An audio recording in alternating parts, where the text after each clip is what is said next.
Alright, Schlockmeister fans, we're going to watch Dario Argento's, I believe it's pronounced, Tenebrae. Let's check it out.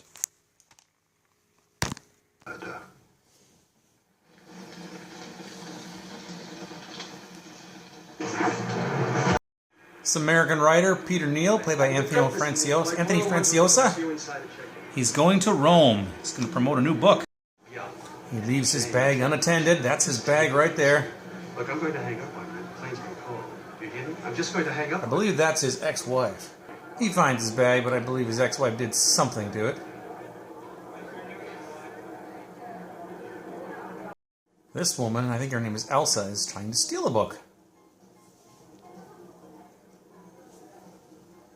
She offers some sexual favors to get out of it. It was just a paperback, for Christ's sake. When she gets caught. I'll give you my address. For later, I mean. Well, that security guard's not going to get laid when he shows up.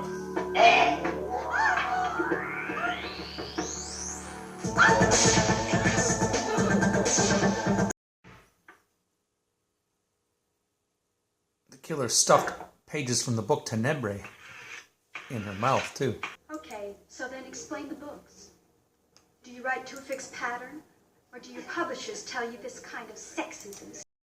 Now he finally gets to see what happened to his luggage. This is the first time I've been to Rome. Oh. They question him about the murder. Of course, he knows nothing about it. I landed from New York about 2 hours ago. Can I ask you something? If someone is killed with a Smith & Wesson revolver, do you go and interview the president of Smith & Wesson? He discovers a letter. Isn't that a passage from your book? Yes. Yes, it is. The thought is that the killer left it for I him. expect you, Mr. Neal. Not anxiety or fear, but freedom. You wrote those words, page 46. Freedom to strike again. Listen, don't hang up. Then we see these weird visions or dreams. A bunch of guys and this beautiful babe on a beach. It ends with a bunch of guys holding another guy down, and the babe sticks her heel in his mouth. We made you look pathetic when we made love. For a starty. This is Tilde, a lesbian. That was her lesbian lover, who apparently just had sex with a man. Couldn't show you her because she was naked. This is Tilde getting sliced.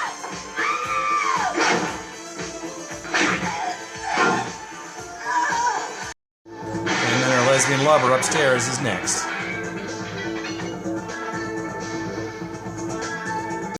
This is Maria, the landlord's daughter. The bookstore on the corner has a window. Just your books are in it. And another envelope's going to go under Peter's door. Use neither elevator. Okay. That's Anne, his assistant. Sic transit gloria lesbi. So passes the glory of Lesbos. What does that mean? It means our killer most likely had a higher education and studied Latin. I think our killer has his sights on her now. Maria has a bad encounter with a dog.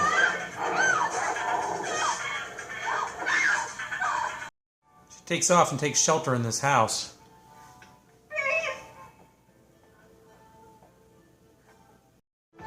What she clearly realizes must be the killer's house because she finds pictures, photographs of the victims. So she's going to stuff them in her pocket and get the hell out of there. That was her plan anyway. Oh, God. Please help me.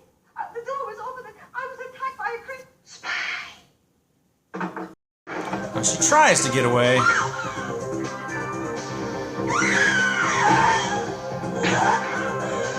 He wants to solve the crime himself. If Peter Neal got it right, wouldn't that be something? So Peter and this other guy decide to sneak into this house where that girl was killed the other night. And then this happens. Yes, looks me right.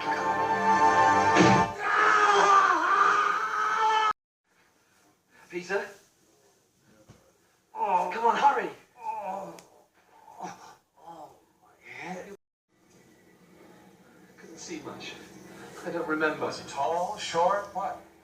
I don't know. Another dream sequence with that girl who was on the beach before.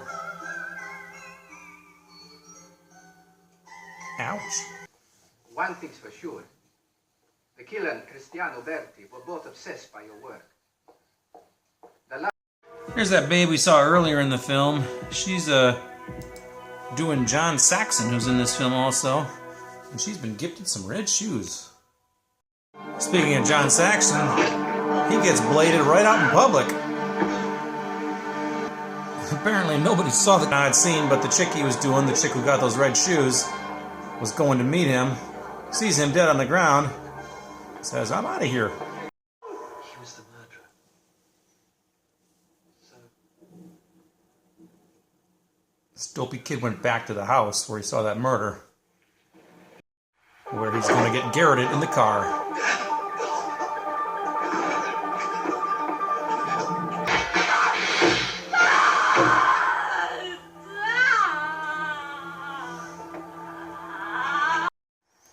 And this woman named Altieri goes to that same house. And our killer is revealed to be, why, it's Peter Neal, the writer himself. no, I didn't kill the other women. I didn't kill the other women. I know. That would have been impossible. But are they going to take Peter alive? Neil was a teenager in Rhode Island. A girl he knew was killed. Brutally. Someone accused him. So he goes back in the house and the body's gone. Turns out he faked his own death. Now this is kind of a cool scene. Where's Peter? Look closely.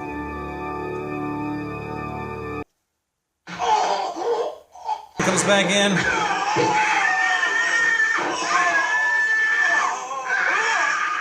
This is the end of Peter for real. Alright, Schlockmeister fans, let's talk about this movie called TENEBRAE. It's a movie that I've known about for a long time. In fact, I've actually had it.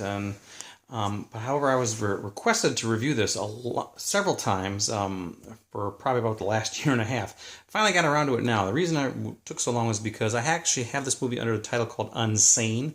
It's on this compilation DVD, and it's probably a horrible copy, and it's just bad, so I just wanted to wait until I actually picked up a good version of it, which I finally did recently. So here we go. Tenebrae, Dario Argento directed this thing. It's a giallo horror film, takes place in Rome. We have a writer named Peter Neal, played by Anthony Franciosa, who goes to Rome. He's promoting this new book he's doing. Suddenly we have a series of serial killings going on, or a series of killings going on in Rome. Axe murders and stuff, lots of gory stuff. He decides he's going to try to investigate it himself a little bit.